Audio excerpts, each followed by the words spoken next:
Hello दोस्तों, स्वागत है आप सभी का मेरे यूट्यूब चैनल द संजय में। दोस्तों, यूजीसी नेट की सीरीज चल रही है। सबसे पहली बात तो आपको थोड़ा बता दें, हम जो गुड न्यूज है आपकी, जो यूजीसी नेट के जो हमारे फॉर्म हैं वो आ चुके हैं। यूजीसी नेट जून 2023 वाले फॉर्म हमारे आ चुके हैं। यानी जो हमारे यूजीसी के चेयरमैन हैं जगदीशन, उन्होंने क्या बोला है कि हमारे जो फॉर्म है वो भरे जाएंगे 10 मई से लेकर कब तक भरे जाएंगे, 31 मई तक। कब तक भरे जाएंगे?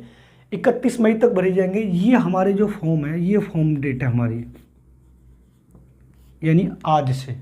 आज 10 है, आज से हमारे फॉर्म भरे जाएंगे।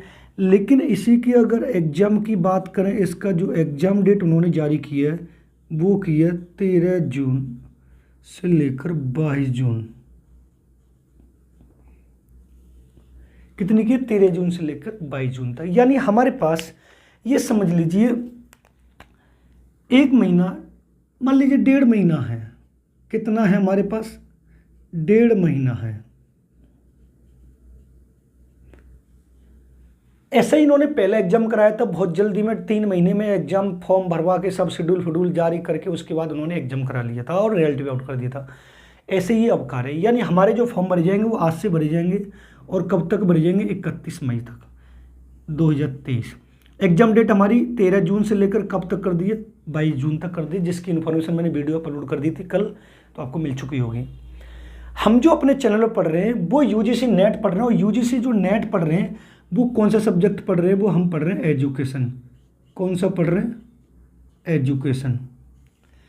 हमने सोचा था कि हो सकता है हमारा एग्जाम जुलाई में जाए, तो हम एक अपलोड वीडियो आज कर दी, फिर 30 दिन वीडियो अपलोड कर रहे हैं, क्योंकि मुझे सीटेट की वीडियो अपलोड करनी पड़ती है। लेकिन अब मैं आपको डेली वीडियो अपलोड करूंगा, और डेली वीडियो में आपको लेंथी अपलोड करूंगा। लेंथी यानी डिटेल में पूरी, ज़्यादा 1 घंटे 1.5 घंटे, हो सकता है 2 घंटे तक की भी वीडियो अपलोड करूँ मैं। तो आपको डेली वीडियो मिलाकर इस सुबह। क्लियर है? मैं आज जो स्टार्ट कर रहा हूं, जो मैंने आपको आयोग और समितियां पढ़ा दी थी, तो इससे पहली वाली वीडियो मैंने आपको बता दिया था कि आयोग को 2 भागों में बांटा गया, स्वतंत्रता से पूर्व, स्वतंत्रता के बाद। स्वतंत्रता के पूर्व यानी मैंने आपको स्वतंत्रता से पूर्व यानी 1835 से लेकर 1947 तक ये मैं पढ़ा चुका हूं इससे पहली वाली वीडियो में। आज जो दोस्तों हम स्टार्ट करने जा रहे हैं वो हम स्टार्ट करने जा रहे हैं 1948 से लेकर 2020 तक। 1948 से लेकर 2020 तक आज हम स्टार्ट करेंगे। तो आज की वीडियो में स्वतंत्रता की बात की जब हम बात करेंगे तो ये समझ लीजिए 1947 से लेकर 1947 से लेकर हम 2020 तक इस वाली वीडियो में आज क्लियर करेंगे। अब सबसे पहला जो आयोग पढ़ेंगे वो पढ़ेंगे दोस्तों हम, सबसे पहला जो आयोग पढ़ेंगे वो पढ़ेंगे हम कोठारी आयोग। कौन सा पढ़ेंगे? कोठारी आयोग।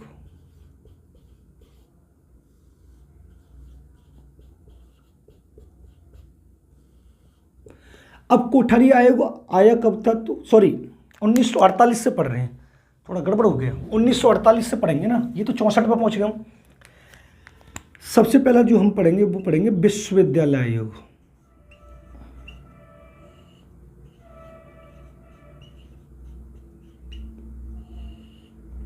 और विश्वविद्यालय आयोग आया कब था? तो आपको बताना 1948 और 49 में आया। यानी स्वतंत्रता के बाद का सबसे पहला आयोग कौन सा था? हमारा विश्वविद्यालय आयोग था।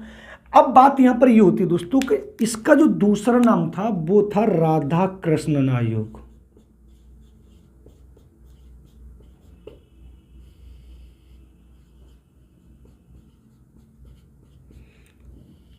अब आपसे ये पूछेगा राधा कृष्णन आयोग कब आया, तो आपको बता 1948-49 में आया था।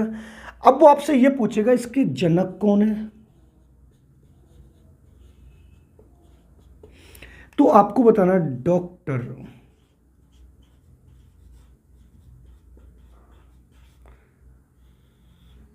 सर्वपल्ली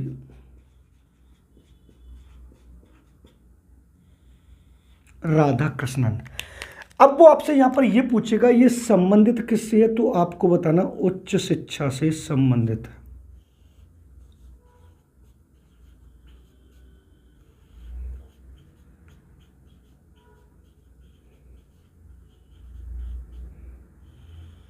ठीक है।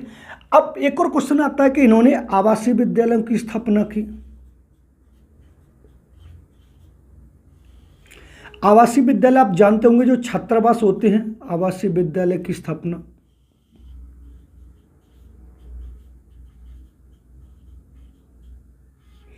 और ये वाली बात मैं पहले ही बता चुका था आपको कि जो स्वतंत्रता से पूर्व जितने भी हमारे आयोग बने थे वो सारे के सारे आयोग ने सुझाव दिया था, लेकिन लागू और स्थापना यहां से स्टार्ट हो गई है स्वतंत्रता के बाद की। तो आपको सबसे पहला स्वतंत्रता के बाद का आयोग जो मैं पढ़ा रहा हूं वो विश्वविद्यालय आयोग पढ़ा रहा हूं, जिसके जनक डॉक्टर सर्वपल्ली राधाकृष्णन है। और डॉक्टर सर्वपल्ली राधाकृष्णन के नाम पर ही इसका दूसरा नाम रखा गया था राधाकृष्णन आयोग। अगर आपसे ये पूछे राधाकृष्णन आयोग कब आया था तो आपको बता 1948-49 में था। ये वाला आयोग किससे संबंधित है तो आपको बताना उच्च शिक्षा से संबंधित है। लेकिन यहां पर सबसे बड़ी बात ये होती है कि इन्होंने स्वतंत्र भारत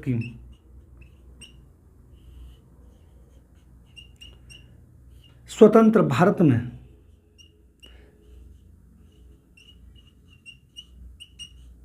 यूजीसी की स्थापना पर बल दिया।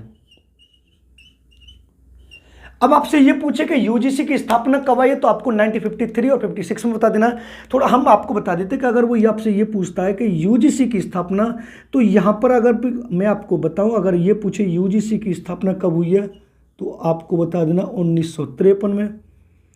और अगर आपसे ये पूछे यूजीसी को संवैधानिक दर्जा कब मिला तो आपको बता देना है 1956 में। जो अभी आपका यूजीसी नेट जो अभी होने वाला जिसके संबंधित रिकॉर्ड हम पढ़ रहे हैं, तो इसकी स्थापना का सुझाव किसने दिया था तो आपको बताना है राधाकृष्णन आयोग यानी विश्वविद्यालय आयोग ने दिया था। और उसकी स्थापना जो की गई थी वो 1953 में की गई थी। और इसको संवैधानिक दर्जा मीन्स ये होता है इसने अपना कारोबार करना स्टार्ट कर दिया था। तो आपको ये बताना है कि यूजीसी क्या होता है। अब आवासीय विद्यालय की स्थापना किसने की तो आपको बता देना है कि राधाकृष्णन आयोग ने की थी। आवासीय विद्यालय वो विद्यालय होते हैं जो छात्रावास से संबंधित हो, जो कस्तूरबा होते हैं, नवोदय विद्यालय जो होते हैं, ये सारे के सारे किसने किए थे, ये सारे के सारे कितने किए थे विश्वविद्यालय आयोग राधाकृष्णन आयोग ने किए थे।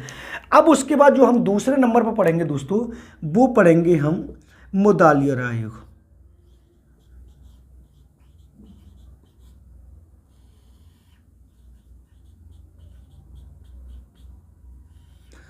अब मुदालियर आयोग कब आया था तो आपको बताना 1952 और 53 में आया था। क्लियर है। अब समझने वाली बात यहां पर दोस्तों ये होगी कि इसका दूसरा नाम जो है वो है माध्यमिक शिक्षा आयोग। माध्यमिक शिक्षा आयोग। अब आपसे ये पूछे कि माध्यमिक शिक्षा आयोग कब आया तब भी आपको ये बताना है। अगर आपसे पूछे मुदालियर आयोग का दूसरा नाम क्या तब भी आपको माध्यमिक शिक्षा आयोग बताना है। और इसके अगर वो जनक की बात करें तो आपको बताना है लक्ष्मण सिंह मुदालियर। लक्ष्मण सिंह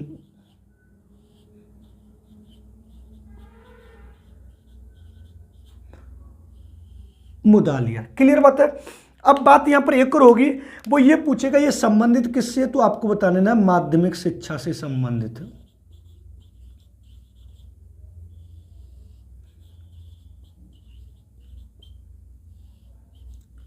माध्यमिक शिक्षा से संबंधित है। क्लियर। अगर वो आपसे ये पूछता है कि मुदालियर आयोग कब आया तो आपको बताना 1952 और 53 में। इसके जनक कौन है लक्ष्मण सिंह मुदालियर है। और लक्ष्मण सिंह मुदालियर जो थे इन्होंने इसका एक नाम दूसरा रखा था माध्यमिक शिक्षा। अगर आपसे ये पूछे माध्यमिक शिक्षा आयोग के जनक कौन है तो लक्ष्मण सिंह मुदालियर है। अगर आपसे ये पूछे मुदालियर आयोग के जनक कौन है तो आपको बता देना लक्ष्मण सिंह मुदालियर है। अब बात यहां पर ये होती है कि एक तो इन्होंने बहुउद्देशीय विद्यालय की स्थापना की, बहुउद्देशीय विद्यालय की स्थापना।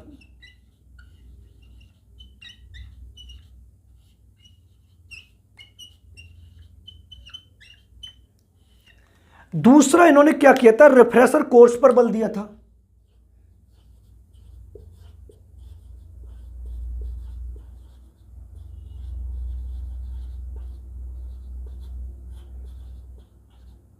किस पर बल दिया था रिफ्रेशर कोर्स पर बल दिया था।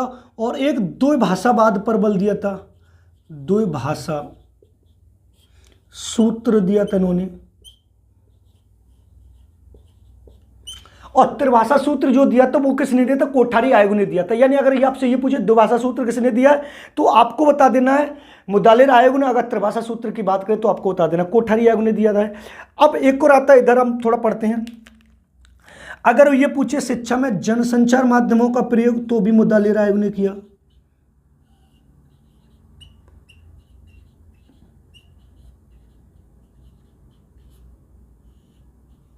जनसंचार माध्यमों का प्रयोग, ठीक है। एक और आपसे पूछेगा पाठ्यचर्या में कोर विषय शामिल किसने किया, तब भी आपको बता देना है मुदालिर आयोग, यानी कोर विषय शामिल किए थे।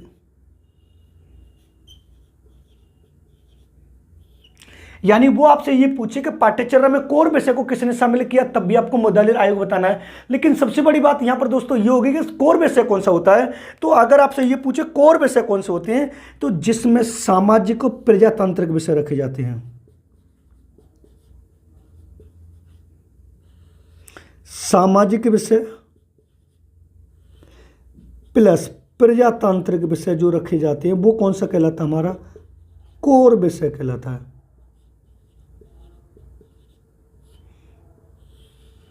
लेकिन एक और क्वेश्चन पुटअप कर सकता है कि कोर विषय किस देश की देन है, तो आपको बता देना कोर विषय के जनक पूछे तो आपको बता देना यूएसए हैं। कौन है? यूएसए। लेकिन आपसे यह भी पूछेगा कि ग्रेड प्रणाली को लागू किसने किया, तो आपको बता देना ग्रेड प्रणाली को जो लागू किया था वो मुदालिर आयोग ने किया था।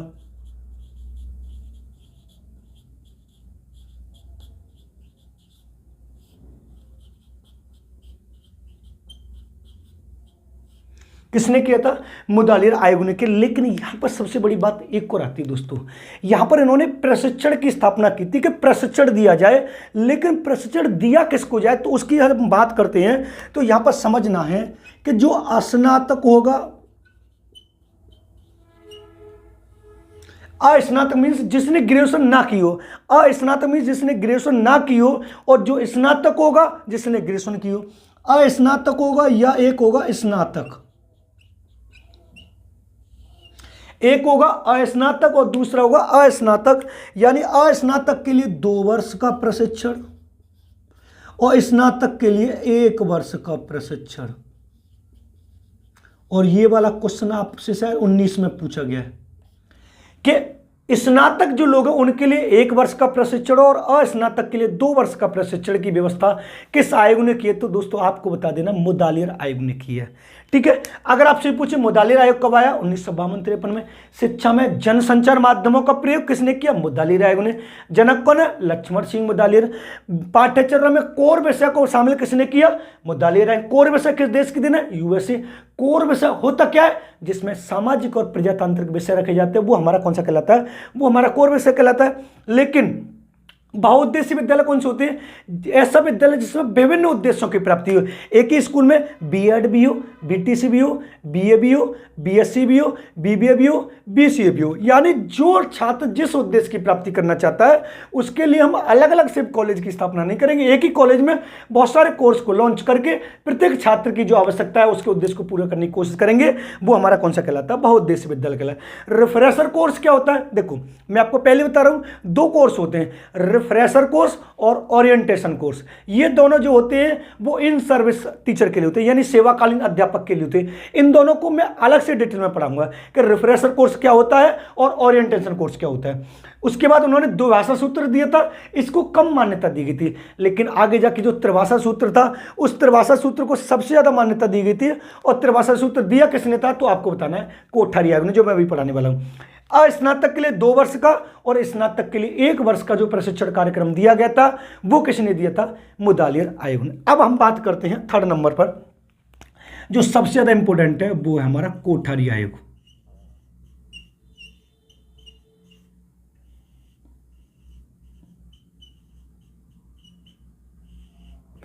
अब कोठारी आयोग कब आया था, तो आपको बताना 1964 और 66 में।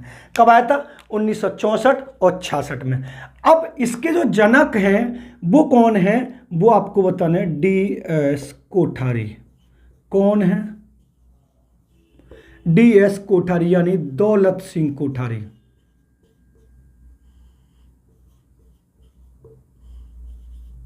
कौन है? दौलत सिंह कोठारी, यानी डीएस कोठारी का या डीएस का पूरा जो नाम है वो है दौलत सिंह कोठारी। लेकिन आपसे ये भी पूछेगा इसका अन्य नाम कौन सा है या इसको किस और नाम से जाना जाता है, तो आपको बता देना शिक्षा आयोग के नाम से। किस नाम से जाना जाता है? शिक्षा आयोग के नाम से जाना जाता है। और आपसे ये पूछे कि शिक्षा आयोग कब आया था, तो आप बता देना 1964 और 66 में आया। लेकिन अब आपसे ये पूछेगा ये संबंधित किससे है, तो यहां पर आपको बताना है संपूर्ण शिक्षा से संबंधित है।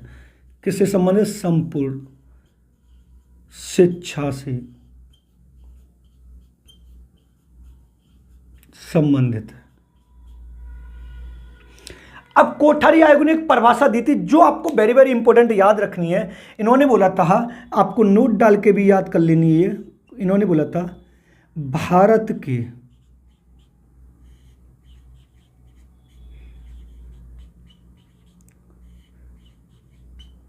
भाग्य का निर्माण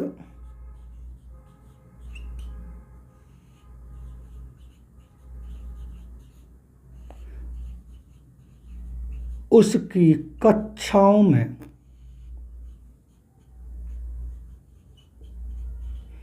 हो रहा है।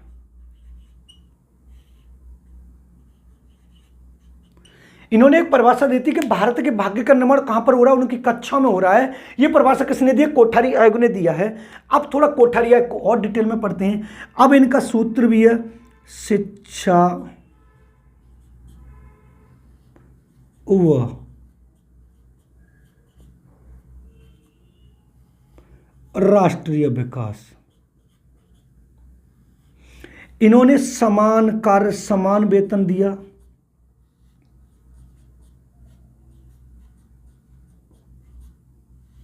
समान कार्य समान वेतन का सुझाव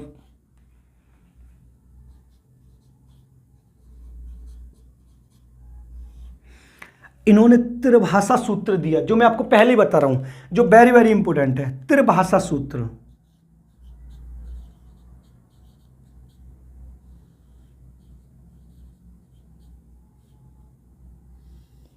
त्रिभाषा सूत्र में आपको पहले मातृभाषा पढ़नी है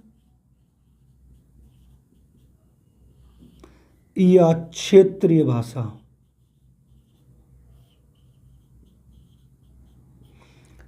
दूसरी जो आपको पढ़नी है वो पढ़नी है प्रादेशिक भाषा, और तीसरी जो हमारी पढ़नी है वो पढ़नी है अंतर्राष्ट्रीय भाषा।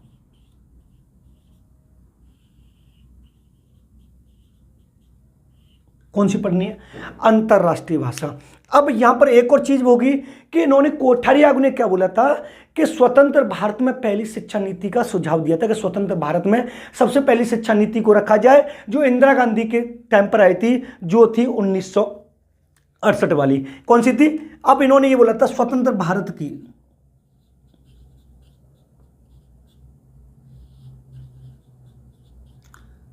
स्वतंत्र भारत में पहली एनईपी का सुझाव दिया।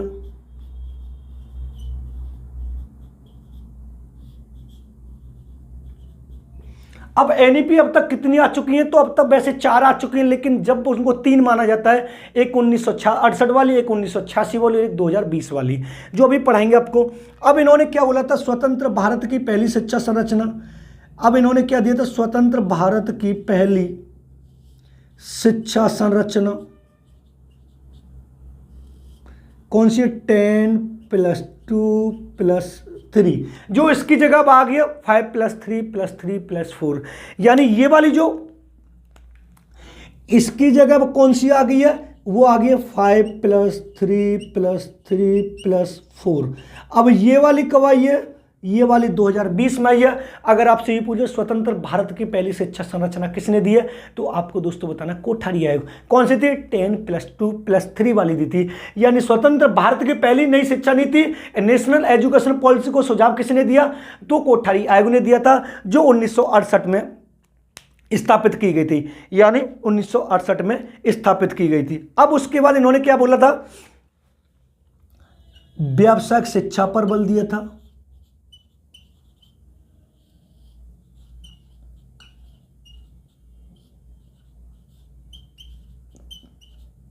किस पर बल दिया था? व्यवसाय शिक्षा पर बल दिया था। और इन्होंने प्रसार सेवा विभाग की स्थापना की थी। अगर आपसे ये पूछे प्रसार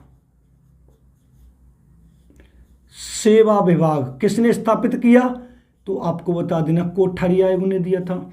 अगर आपसे यह पूछे कि पाठ्यक्रम में अभिविन्यास पाठ्यक्रम, यानी अपने उसमें इन्होंने अभिविन्यास पाठ्यक्रम को भी लागू किया था। अभिविन्यास पाठ्यक्रम को भी लागू किया था। यानी ये पूरा जो पूरा हमारा कौन सा है, ये हमारा वो है। आप एक बार इसको स्क्रीनशॉट ले लीजिए, फिर मैं आगे चलता हूं। देखो अब थोड़ा समझे, स्क्रीनशॉट अपने ले लूं। अब मैंने आपको यहां पर जो मैं पढ़ा रहा हूं वो पढ़ा रहा हूं स्वतंत्रता के बाद क्या आयोग। सबसे पहला मैं आपको पढ़ा रहा हूं विश्वविद्यालय आयोग, यानी राधाकृष्ण आयोग, जो आया था 1948-49 में, जिसके जनक कौन है? डॉक्टर सर्वपल्ली राधाकृष्णन। अब उसके बाद उच्च शिक्षा से संबंधित और राधाकृष्ण आयोग ने आवासीय विद्यालयों की स्थापना पर बल दिया था। और सबसे मेन बात जो थी, मैंने आपको बताया था, स्वतंत्र भारत की यूजीसी की स्थापना पर इन्होंने बल दिया था। जो भी यूजीसी नेट जून 2023 वाला जो एनटी वाला करा रही है, ये वाली थी, ये इसकी स्थापना किसने की? राधाकृष्ण आयोग। उसके बाद फिर मैंने लिखा है मुदालियर आयोग। मुदालियर आयोग कब आया था? तो आपको बताना 1952 और 53 में आया था। इसका दूसरा नाम क्या है? माध्यमिक शिक्षा आयोग। इसके जनक कौन है? लक्ष्मण सिंह मुदालियर। संबंधित किससे? माध्यमिक शिक्षा से। बल किस पर दिया है? कोर पाठ्यक्रम पर बल दिया है, और द्विभाषा सूत्र पर बल दिया है, और बहुउद्देशीय विद्यालयों की स्थापना की, और रिफ्रेशर कोर्स पर बल दिया है।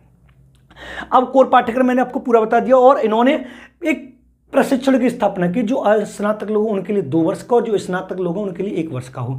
लेकिन जब हम कोठारी आयोग पर आते तो कोठारी आयोग आया था 1964 और 66 में। इसका दूसरा नाम है शिक्षा आयोग, और इसके जनक है डीएस कोठारी। डीएस कोठारी हैं दौलत सिंह कोठारी। अब ये संबंधित किससे? संपूर्ण शिक्षा से। देखो, अगर राधाकृष्ण आयोग की बात कर रहा है, ये संबंधित उच्च शिक्षा से। मुदालियर आयोग की बात कर रहा है, ये किससे? माध्यमिक शिक्षा से। लेकिन कोठारी आयोग की बात कर रहा है तो ये संपूर्ण शिक्षा से संबंधित है। कोठारी आयोग सबसे बेस्ट इंपॉर्टेंट क्वेश्चन है। अब आपको 2 चीज और याद रखनी है, एक तो स्वतंत्र भारत की पहली शिक्षा नीति, एक ये वाला पहली शिक्षा संरचना और त्रिभाषा सूत्र। ये आपसे कहीं ना कहीं जरूर पूछेगा कि स्वतंत्र भारत की पहली शिक्षा संरचना किसने दी? तो कोठारी आयोग ने दी। कौन सी थी? 10+2+3 थी। अब उसकी जगह कौन सी आ गई है? तो आपको बताना 5+3+3+4, जो 2020 में, जो 2020 में डॉक्टर कस्तूरी रंगन की अध्यक्षता में आई है। अब इन्होंने ये बात बोला कि शिक्षा और राष्ट्रीय विकास पर बल किसने दिया? कोठारी आयोग ने। समान कार्य समान वेतन की बात किसने की है? कोठारी आयोग ने। कोठारी आयोग ने एक परिभाषा दी है, भारत के भाग्य का निर्माण उसकी कक्षाओं में हो रहा है। यानी जो आप जिन क्लासों में पढ़ रहे हैं, आप देश का भविष्य तो हैं, तो इसकी बात किसने बोली थी? इन्होंने बोली थी। अब इन्होंने प्रसार सेवा विभाग की स्थापना की, यानी प्रसार सेवा विभाग की स्थापना की, और पाठ्यक्रम में अभिविन्यास पाठ्यक्रम या अभिविन्यास कोर्स को लागू किया। अभिविन्यास में होता है ओरिएंटेशन। ओरिएंटेशन होता है कि ये समझ लीजिए कि आपको व्यवसाय से संबंधित शिक्षा की जानकारी दी जाए। आप इसको नोट कर लें। अब चलते हम आगे। अभी हम कहाँ तक पहुँचे हैं? अब यहाँ पर एक चीज़ और आप नोट डाल के रख लेंगे।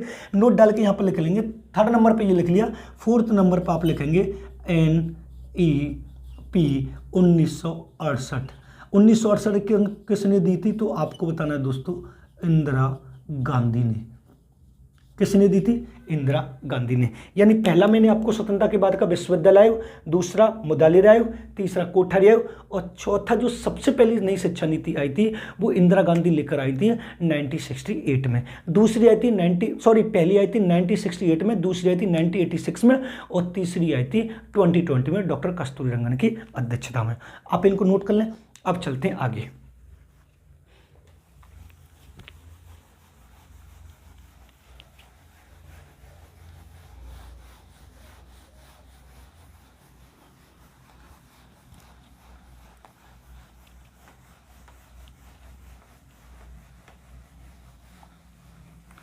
क्लियर है? अब हम पढ़ लिए 1968 पढ़ लिए। अब आते हम 5th नंबर पर।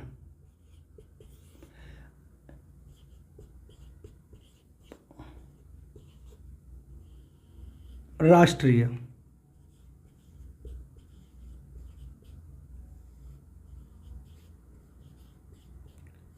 शिक्षा नीति 1986।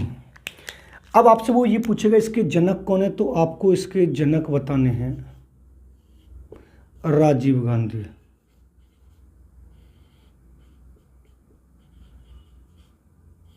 कौन बताने हैं? राजीव गांधी। लेकिन यहां पर एक बात ये होगी, जो इस वाली शिक्षा नीति की मुख्य आधारशिला क्या थी? मुख्य आधारशिला की बात होती है दोस्तों कि इन्होंने सबसे ज़्यादा खर्चा किस पर किया, बल किस पर दिया?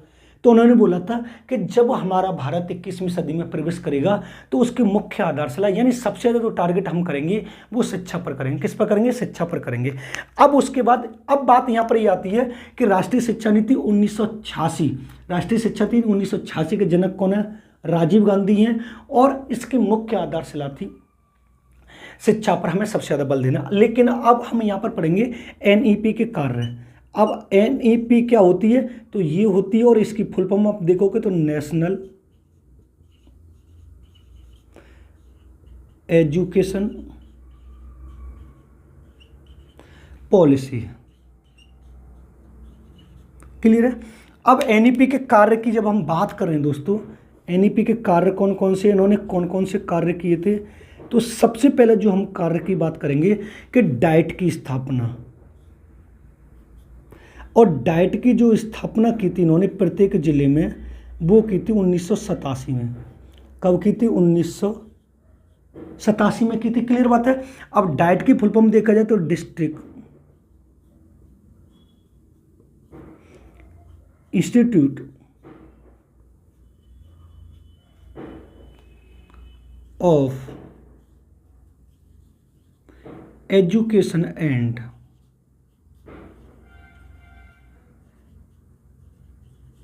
ट्रेनिंग। लेकिन डाइट को लाने का मेन रीजन क्या था? तो आपको ये पूछे कि डाइट का मुख्य उद्देश्य क्या है, अगर आपसे ये पूछे डाइट का मुख्य उद्देश्य क्या है, तो आपको बताना सेवा पूर्व और सेवाकालीन अध्यापकों को प्रशिक्षण देना।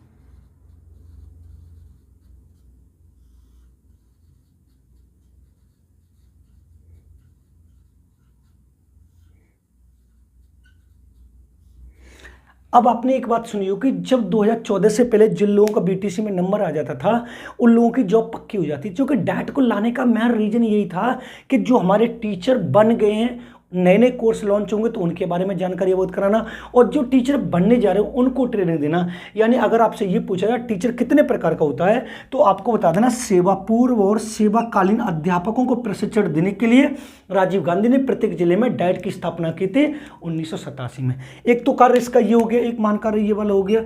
अब दूसरे कार्य की जब हम बात करते हैं तो आता नवोदय विद्यालय, यानी NVS नवोदय विद्यालय।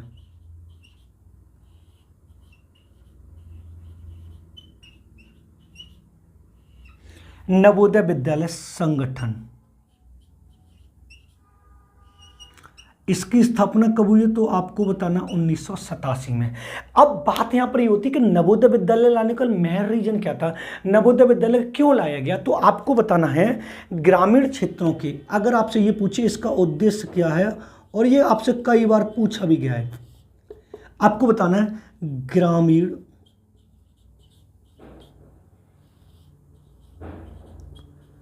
क्षेत्रों के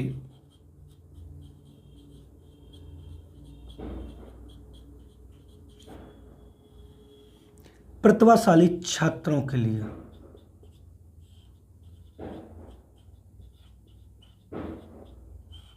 समझने वाली बात यहां पर होगी कि आपने देखा गांव में टैलेंट तो बहुत है, लेकिन उनके पास इतना पैसा नहीं है कि वो अपने बच्चों को पढ़ा सकें, वो अपने बच्चों को अच्छी शिक्षा दे सकें। तो राजीव गांधी ने जब इस समस्या को देखा तो उन्होंने कहा हम एक नवोदय विद्यालय की स्थापना करेंगे जगह जगह पे, लेकिन उसके में जो एडमिशन होगा वो एंट्रेंस के थ्रू होगा, और वो भी मेन रीजन ये होगा कि गाँव में जो टैलेंट है, ग्रामीण क्षेत्र के प्रतिभाशाली छात्र, उनको ला के हम यहाँ पर पढ़ाएंगे 6 to 12, और उन्हीं को वहीं पर रखेंगे, उन्हीं को खाने पीने की व्यवस्था वहीं पर होंगी। क्योंकि जो नवोदय विद्यालय थे वो कैसे विद्यालय थे, तो आपको बता देना है आवासीय विद्यालय। कैसे थे? आवासीय विद्यालय थे। आवासीय विद्यालय का मतलब होता है कि बच्चे वहीं पर रहकर जो पढ़ाई करें। छात्रावास यानी हॉस्टल की जो सुविधा थी वो सबसे पहले यहाँ पर स्थापित कर दी गई थी। क्लियर बात है? नवोदय विद्यालय का मेन उद्देश्य क्या है, तो आपको बता दें ग्रामीण क्षेत्रों के प्रतिभाशाली छात्रों के लिए। क्लियर है? अब हम इसके थर्ड नंबर की बात करते हैं एनईपी। इसका तीसरा कार्य क्या था, तो आपको बताना है operation black board. Operation black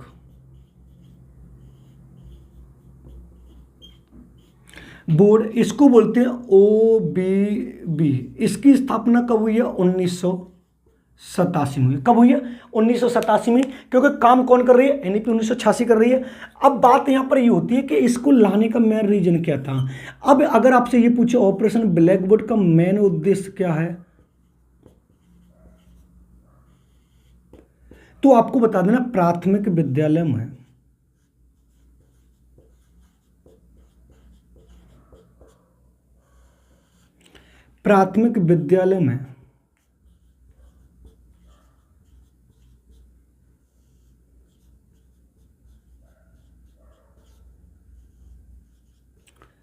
शिक्षण सामग्री उपलब्ध कराना, यानी जितने भी प्राथमिक विद्यालय उसमें चौक, डस्टर, फर्नीचर, ब्लैक बोर्ड, इन सब की व्यवस्था कराने के लिए राजीव गांधी ने ऑपरेशन ब्लैक बोर्ड की स्थापना की। अब बात यहां पर ये होती है कि ऑपरेशन ब्लैक बोर्ड जो होता है वो किस शिक्षा से संबंधित होता है।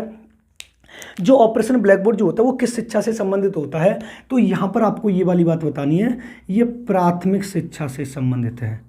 ये भी क्वेश्चन कई बार पूछा गया है, किससे संबंधित है, प्राथमिक शिक्षा से संबंधित है।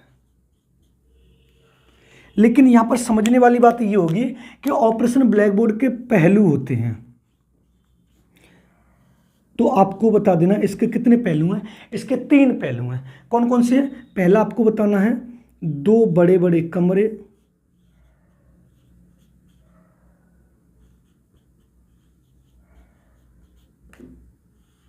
हवादार एवं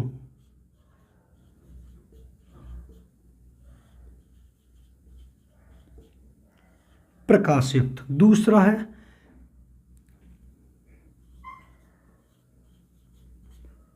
लड़के व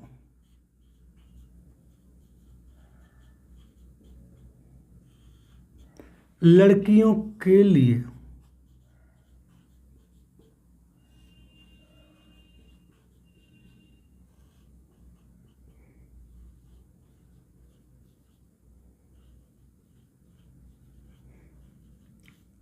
अलग अलग वॉशरूम की व्यवस्था,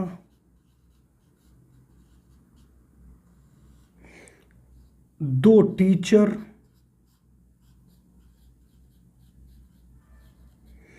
जिसमें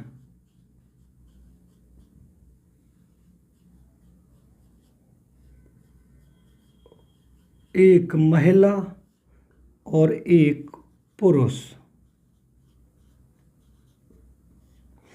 अब बात यहां पर ये होती है कि एनईपी 1986 की जब स्थापना की गई तो राजीव गांधी ने की, तो राजीव गांधी ने करने का मेन रीजन ये था कि शिक्षा के स्तर को सुधारना है। लेकिन शिक्षा के स्तर को सुधारने के लिए एनईपी के 3 कार्यों को हमें याद रखना होगा। पहला, आपको डाइट की स्थापना याद रखनी है, दूसरा नवोदय विद्यालय की स्थापना, और तीसरा ऑपरेशन ब्लैक बोर्ड की। इन 2 को मैं समझा चुका हूं। ऑपरेशन ब्लैक बोर्ड को लाने का मेन रीजन ये था कि प्राथमिक विद्यालय के जो भी शिक्षा की स्थिति उसको सुधार करना। लेकिन उसको लाने का अगर मैंने उद्देश्य पूछे तो आपको बताना है प्राथमिक विद्यालय में शिक्षण सामग्री उपलब्ध करवाना। लेकिन ऑपरेशन ब्लैक बोर्ड का आपसे ये पूछे पहलू कितने होते हैं, 3 पहलू होते हैं। 2 बड़े बड़े कमरे, हवादार और प्रकाशित, यानी जिस स्कूल की स्थापना की गई उस स्कूल में 3 चीज तो होनी चाहिए। 3 चीज का मेन रीजन ये था कि ऑपरेशन ब्लैक बोर्ड जब लाएगा तो इसका मेन रीजन ये था कि जब आप किसी स्कूल में जाओगे तो इन 3 चीजों को तो आप देखोगे। एक तो 2 बड़े बड़े कमरे होने चाहिए, हवादार और प्रकाशयुक्त। ऐसा ना हो कि बिल्कुल गुफासी बननी हो जिससे बच्चों को हवादार और प्रकाशयुक्त मतलब मिल ही ना पा रहा, अच्छी सांस न मिल पा रही हो। दूसरा, गर्ल्स और बॉयज के लिए अलग अलग वॉशरूम की व्यवस्था होनी चाहिए। और तीसरा, उसमें 2 टीचर तो कंपलसरी होना चाहिए, एक टीचर महिला और एक पुरुष हो। ऐसा ना हो कि एक ही टीचर पूरे स्कूल को चला रहा है। तो इस सबको देख रेख का कार्य करने के लिए ऑपरेशन ब्लैक बोर्ड को लाया गया। कौन सी शिक्षा को देखने के लिए, प्राथमिक शिक्षा को। अब उसके बाद 5वें नंबर पर एनईपी 1986 पढ़ रहे हैं। अब उसके बाद यहां पर नोट डाल के आपको 2 चीज और पढ़नी है जो आपसे पूछेगा, बहुत इंपॉर्टेंट चीज है। अगर वो आपसे ये पूछे एनईपी 1986 अगर आपसे ये पूछता है कि एनईपी 1986 का पुनर्विचार किसने किया है या एनईपी 1986 क्रियान्वयन पर बल किसने दिया है, तो आपको ये बताना है एनईपी 1986 का क्रियान्वयन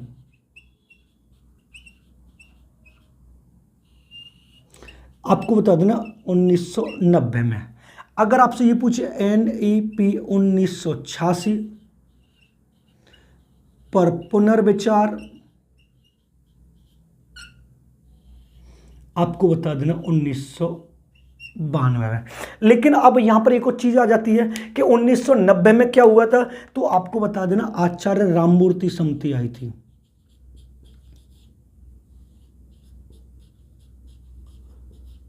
कौन सी आई थी? आचार्य राममूर्ति समिति आई थी। कौन सी आई थी? आचार्य राममूर्ति समिति आई थी। लेकिन एनईपी 1992 में कौन सी आई थी? आपको बता देना जनार्दन रेड्डी समिति आई थी।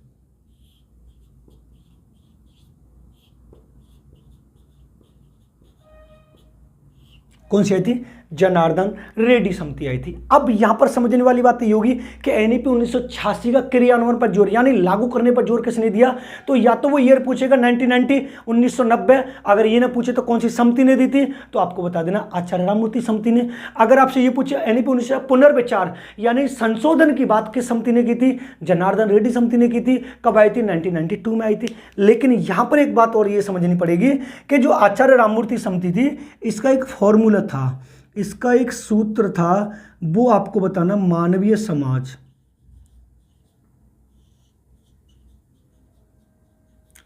मानवीय समाज उन्नति की ओर है। अगर आपसे ये पूछे मानवीय समाज उन्नति की ओर है किसने कहा है, तो आपको बता देना आचार्य राममूर्ति समिति ने। आचार्य राममूर्ति समिति कब आई? तो 1990 में। इसका मेन उद्देश्य क्या था कि एनईपी 1986 के क्रियान्वयन पर जोर देना। क्लियर बात है। अब उसके बाद पहले 5 में हमने पढ़ा दिया, अब हम 6वां पढ़ेंगे। हम कहां तक पहुंच गए? 92 तक पहुंच गए। अब उसके बाद आएगा मध्याह्न भोजन योजना।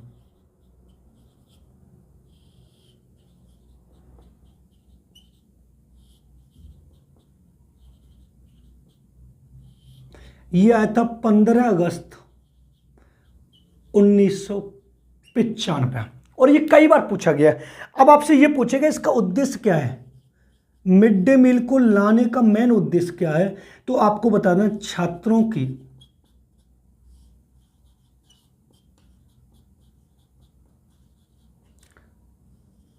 नामांकन संख्या में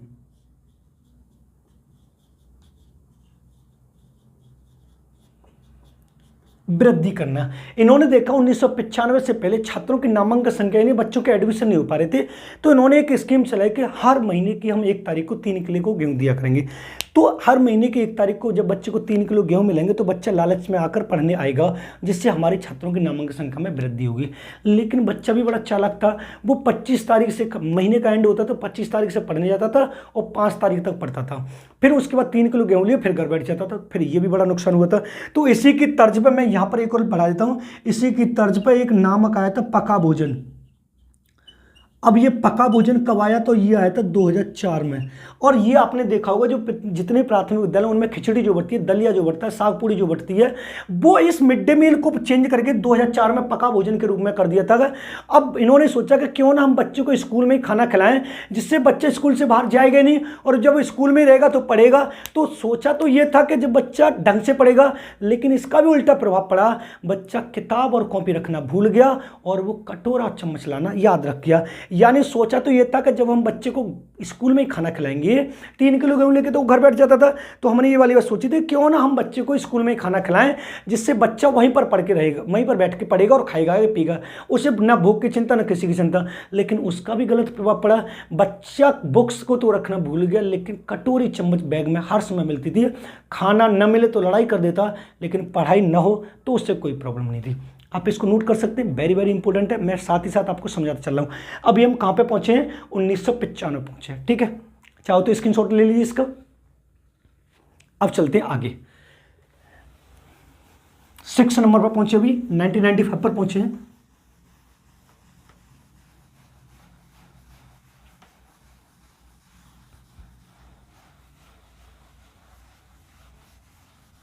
वीडियो पसंद आ रहा हो तो चैनल को सब्सक्राइब जरूर कर लें। ठीक है, अब उसके बाद हम चलेंगे 7वें नंबर पर। 7 नंबर पे चलेंगे।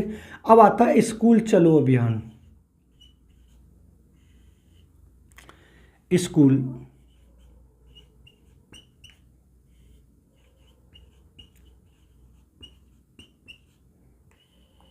चलो अभियान 1 जुलाई 1996, 1 जुलाई 1996 में आया था और ये था क्लास 1 से लेकर 8 तक। अभी इसको समझाऊंगा थोड़ा। अब हम 8th नंबर पाएंगे तो आएगा शिक्षा मित्र योजना।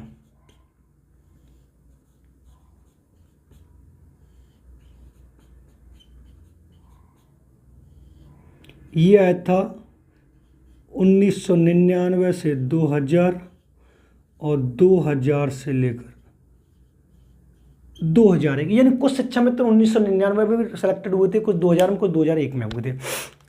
अब उसके बाद 9th नंबर पर जो आ रहा है वो आ रहा है सर्व शिक्षा अभियान।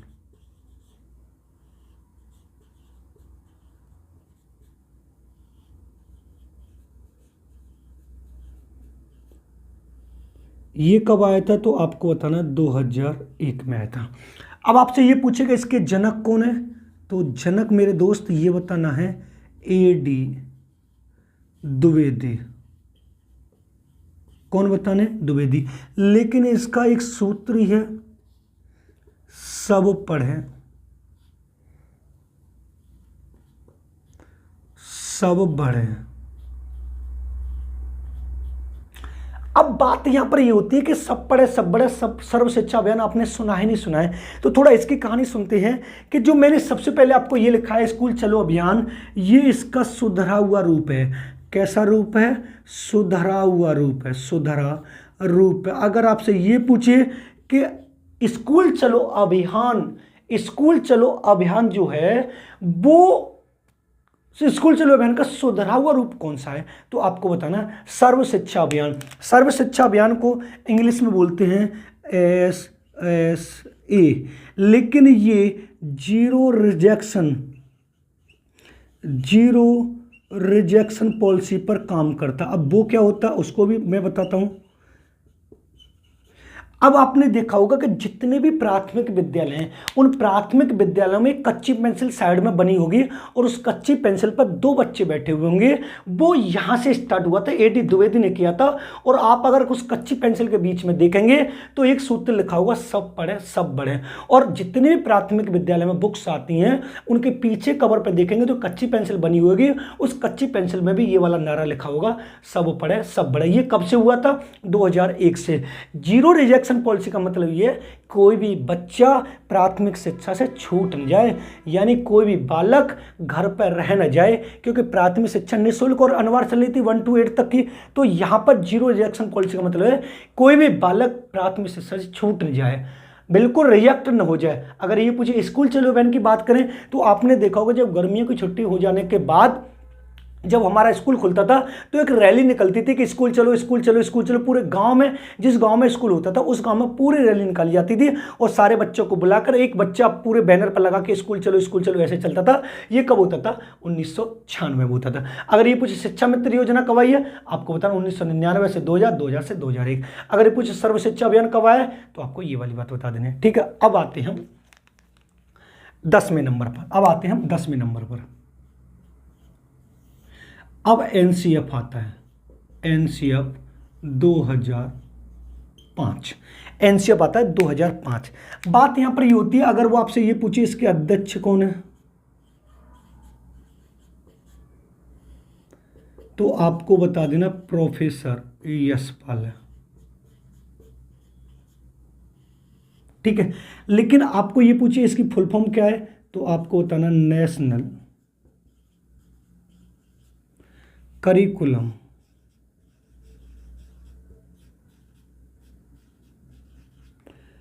फ्रेमवर्क।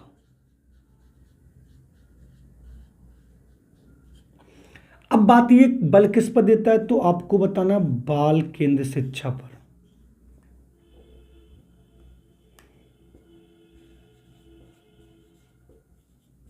किस पर बल देता है? बाल केंद्र शिक्षा पर। एक और होता बहुभाषिकतावाद पर बल,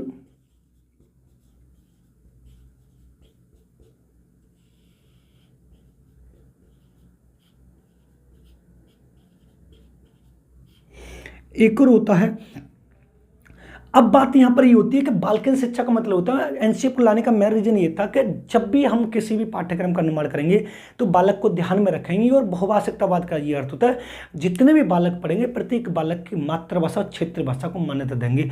यानी हम ये नहीं कह रहे कि अगर हम अलीगढ़ में पढ़ रहे हो, हमारे यहाँ पर कोई बिहार का बच्चा बैठा है तो हम उससे जबरदस्ती वाली बात बोले कि नहीं अलीगढ़ की पहली भाषा सीखो, नहीं, वो अपने बिहार की भाषा में अपनी भाषा को अर्जित कर सकता है, यहाँ पर अपनी भाषा में बिहार की भाषा में शिक्षा ग्रहण कर सकता है, वो कहलाता है बहुभाषिकता, यानी एक से अधिक भाषाओं को ज्ञान रखना। लेकिन यहाँ पर एक बात यह है कि एनसीएफ की जो नींव रखी गई थी, अब आपसे ये पूछेगा एनसीएफ की जो नींव रखी गई थी, तो दोस्तों आपको बताना है एक सभ्यता और प्रगति निबंध था, सभ्यता एवं प्रगति। अब आपसे ये पूछेगा सभ्यता एवं प्रगति जो निबंध था ये किसका था, तो आपको बता देना है टैगोर था। किसका था, टैगोर का था। अब बात यहाँ पर ये होगी कि एनसीएफ के जनक कौन है, अध्यक्ष कौन है, प्रोफेसर यशपाल है। और यशपाल जो है, अब इसकी फुल फॉर्म क्या है, नेशनल करिकुलम फ्रेमवर्क है, बल्कि इस पर भी तो बालकेंद्र शिक्षा पे और बहुभाषिकतावाद पर बल दिया। एनसीएफ की स्थापना जो नींव रखी गई थी वो टैगोर का एक निबंध था, सभ्यता एवं प्रगति था। क्लियर बात है। अब उसके बाद आता है हमारा 11वें नंबर पर राष्ट्रीय ज्ञान आयोग। कौन सा आता है, राष्ट्रीय ज्ञान आयोग।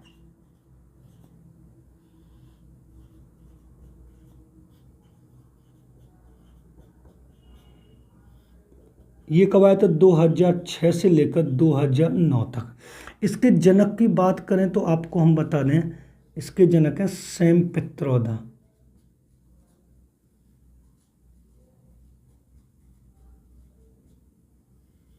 इसके जनक कौन है, सैम पित्रोदा। लेकिन इसको लाने का मेन रीजन ये था, इसका जो मुख्य उद्देश्य भारत में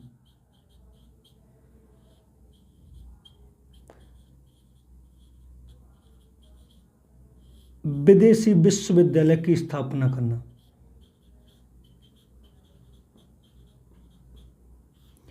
अब भारत में विदेशी विश्वविद्यालय की मतलब ये था कि ये समझ लीजिए ऑक्सफोर्ड यूनिवर्सिटी हुआ, स्टैनफोर्ड विश्वविद्यालय, कैम्ब्रिज हुआ और ओयो राज्य विश्वविद्यालय, उन्होंने ये बोली थी कि पाठ्यक्रम तो वहाँ का होगा विदेश का, लेकिन टीचर हमारे यहाँ के होंगे। यानी हम विदेश की तर्ज पर, विदेश में जितनी भी यूनिवर्सिटी चले उनकी तर्ज पर हम अपने भारत में ऐसे विश्वविद्यालय की स्थापना करेंगे, पाठ्यक्रम वहाँ का लेके आएंगे, टीचर हम अपने यहाँ का रखेंगे, बिल्कुल डिसिप्लिन होगा।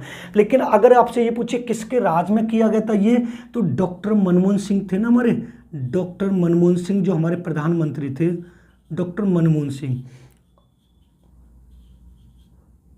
इनकी अध्यक्षता में राष्ट्रीय ज्ञान आयोग को स्थापना की गई और उसके अध्यक्ष जो वास्तव बनाए थे वो सैम पित्रोदा बनाए गए थे। क्लियर है। अब उसके बाद हम 12वें नंबर पाएंगे दोस्तों, तो आएगा हमारा यशपाल समिति। कौन सा आएगा, यशपाल समिति। यशपाल समिति कब आई थी दोस्तों, तो आपको बताना है 2009 में आई थी। अब इसके जनक तो आपको ऑलरेडी पहले ही पता चले गया होगा, इसके जनक है प्रोफेसर यशपाल।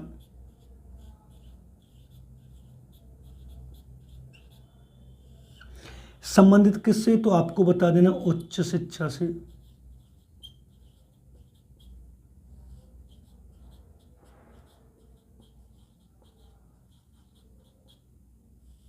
क्लियर है। अब इसका एक नारा है, इन्होंने एक नारा दिया था, दो नारे को लिखेंगे, शिक्षा बिना बोझ के, शिक्षा बिना बोझ के और बस्ते का भार कम करना।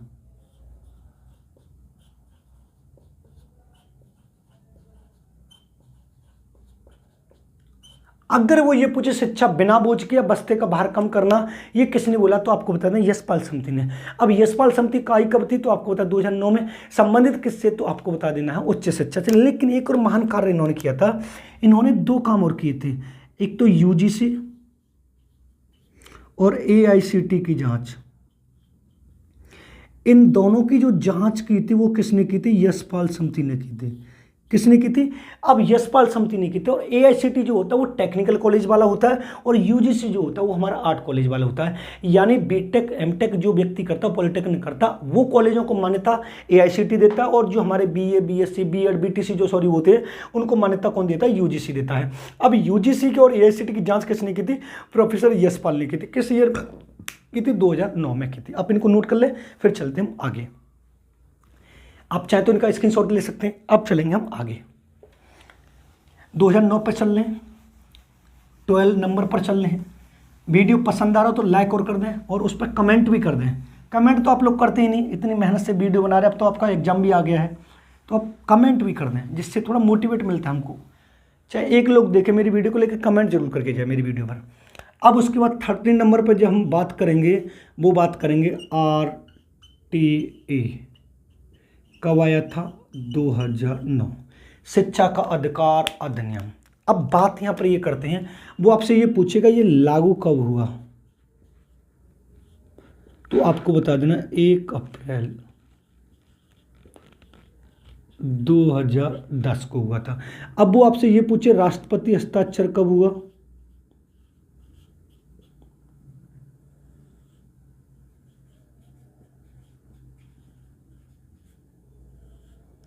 तो आपको बताना 25 अगस्त 2009। लेकिन इसका मुख्य उद्देश्य की बात करेगा दोस्तों आपसे वो,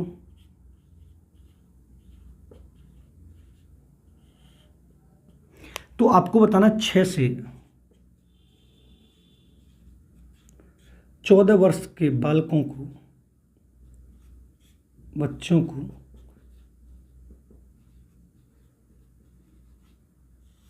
निःशुल्क एवं अनिवार्य शिक्षा को इन्होंने लागू कर दिया था।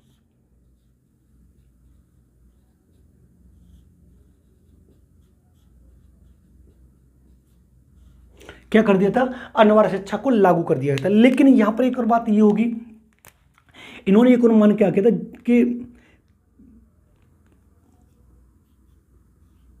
RT 2009 के अनुसार प्रत्येक प्राइवेट कॉलेज,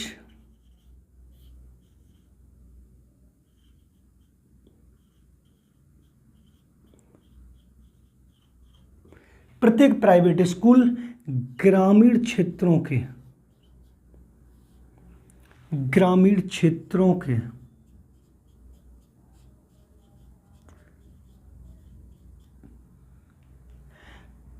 प्रतिभाशाली छात्रों को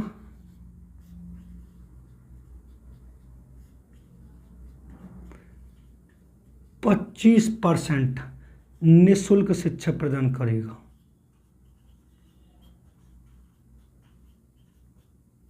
निःशुल्क शिक्षा प्रदान करेगा।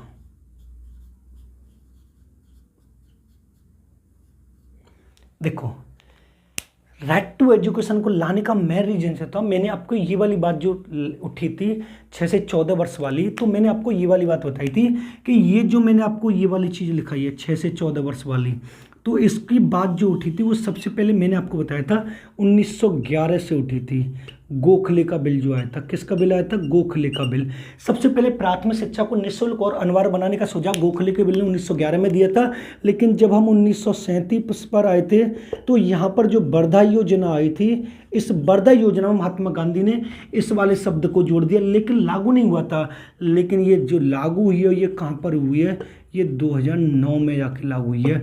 जो कब लागू हुआ? ये 1 अप्रैल 2010 को लागू हुआ है। लेकिन RT 2009 शिक्षा का अधिकार अधिनियम पर राष्ट्रपति के हस्ताक्षर की बात करता है, तो आप बता देना 25 अगस्त 2009 को हुए थे। लेकिन अगर वो ये पूछे इसका मेन उद्देश्य क्या लाने का, तो आपको बताना 6 से 14 वर्ष तक के बालकों के लिए प्राथमिक शिक्षा को निःशुल्क और अनिवार्य करके लागू कर दिया गया। लेकिन इसके तर्ज पर आपको ये वाली बात तो बताएं कि जितने भी CBSE स्कूल हैं, DPS हुआ, संत फिदेलियस हुआ, ORLF हुआ, यानी आप जहाँ पर मेरी वीडियो देख रहे हो वहाँ पर आपने देखा होगा 1 से लेकर 12 तक CBSE बोर्ड होंगे। CBSE बोर्ड में जो सबसे ज़्यादा हमारे जो भारत में चल रहा है वो DPS चल रहा है, संत फिदेलियस चल रहा है, ये वाले स्कूल चल रहे हैं, और उसके बाद सेंट जॉन चल रहा है। तो इनमें अगर आपका कोई छोटा भाई बहन या भतीजा और वो इंटेलिजेंट है और उसका एक एग्जाम होता है, उस एग्जाम को पास कर लेता है, तो आपको वो फ्री शिक्षा देंगे। मान लीजिए लीजिए एक एग्जाम्पल के थ्रू मान लेते हैं, एक ये डीपीएस है। इस डीपीएस में जो सेकंड क्लास है इसकी फीस है 1,00,000 रुपये पर ईयर, 1,00,000 रुपये पर ईयर है। लेकिन अगर राइट टू एजुकेशन 2009 के अनुसार जो एग्जाम होता है आपका, या तो कोई छोटा भाई या भतीजा कोई भी हो, अगर वो इस एग्जाम को पास कर लेता है, कौन हो, ग्रामीण क्षेत्र से हो आप और कैसे बच्चे हो, प्रतिभाशाली बच्चे हो, तो आपको वो फ्री शिक्षा देगा। आपको 1,00,000 रुपये बिल्कुल नहीं देना पड़ेगा। बस आपके छोटे भाई बहन या भतीजे को एक टेस्ट पास करना है। टेस्ट पास करने के बाद आप बीएसए ऑफिस जाइए, बीएसए ऑफिस में आपको लिस्ट मिलेगी। अगर आपके भतीजे का उस लिस्ट में नाम है तो आपको यहां पर जो व्यक्ति 1,00,000 रुपये दे रहे हैं आपको 0 रुपये देने पड़ेंगे, यानी 1 रुपया भी नहीं देना पड़ेगा और आपका बच्चा उसमें पढ़ेगा। ये किसने किया था, राइट टू एजुकेशन 2009 ने किया था। अब उसके बाद हम 14 नंबर पर चलेंगे। हम उसके बाद हम आते हैं 14 नंबर, 13 हो गया। उसके बाद आएगा बर्मा समिति।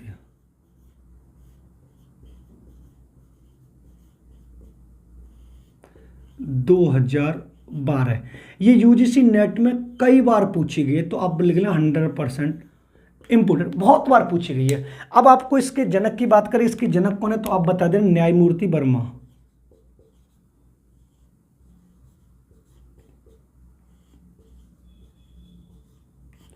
लेकिन ये संबंधित किससे तो आपको बता देना अध्यापक शिक्षा से। ये कई बार पूछा गया, अध्यापक शिक्षा से संबंधित। लेकिन इसका जो मुख्य कार्य बात तो वो यहां पर है ना, इन्होंने क्या किया था, बीएड को 2015 और 16 से 1 साल से बढ़ाकर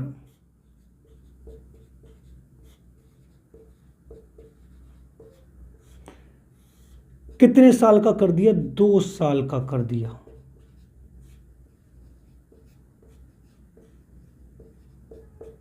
अगर आपसे पूछे वर्मा समिति कब आई है तो आपको बताना 2012 में आई है। कौन है इसके जनक, न्यायमूर्ति वर्मा है।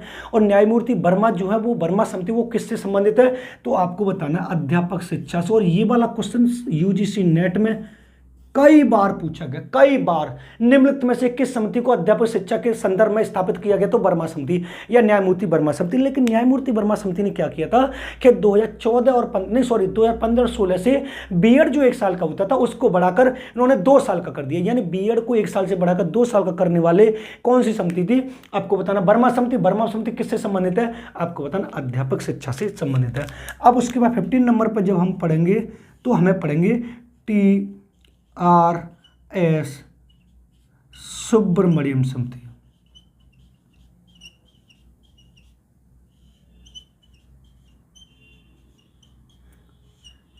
ये कब आई थी, 2016 में। और इसके भी जनक कौन है, TRS सुब्रमण्यम समिति है। लेकिन यहां पर इन्होंने जो बल दिया था बस उसको हम पढ़ेंगे। यहां पर इन्होंने बल दिया था ECCE, यानी फुल फॉर्म आपसे पूछ सकता early childhood care and education. अगर आपसे ये पूछे ECCE पर बल किसने दिया तो TRS सुब्रमण्यम समिति ने दिया था। TRS सुब्रमण्यम कब आई थी, 2016 में। अब बात यहां पर आती है 16 नंबर जो हम पढ़ेंगे आगे, वो पढ़ेंगे NEP 2020। लेकिन इस वाले को दोस्तों मैं सबसे हट के पढ़ाऊंगा, क्योंकि NEP 2020 से यूजीसी नेट जितने भी एग्जाम हो रहे हैं उनमें हर बार 2 से 3 क्वेश्चन पूछे जा रहे हैं। तो इसको मैं नेक्स्ट वीडियो में शूट करूंगा अलग से। ये था दोस्तों स्वतंत्रता के बाद के आयोग जो मैं 1947 से आपको पढ़ा रहा हूँ, तो मैंने 2016 तक आपको पढ़ा दिए। वीडियो पसंद आए तो वीडियो को लाइक करें और शेयर करें, कमेंट करें। चैनल पर नए हो तो चैनल को सब्सक्राइब कर लें, बेल आइकन ऑल को प्रेस कर लें, जिससे आने वाले वीडियो का नोटिफिकेशन आपको मिलता रहे। मिलते हैं नेक्स्ट वीडियो में, धन्यवाद। आप इसको जब तक स्क्रीनशॉट ले सकते हैं। अब हम नेक्स्ट वीडियो में मिलेंगे। अब आपको डेली 1 घंटे, 1.5 घंटे, 2 घंटे की वीडियो मिलती रहेंगी। मतलब जब मैं पूरी कोशिश करूंगा जो इंपॉर्टेंट पार्ट है वो आपको मैं पूरा पढ़ा चुका हूँ, जो 1 महीने का टाइम बच रहा है। धन्यवाद।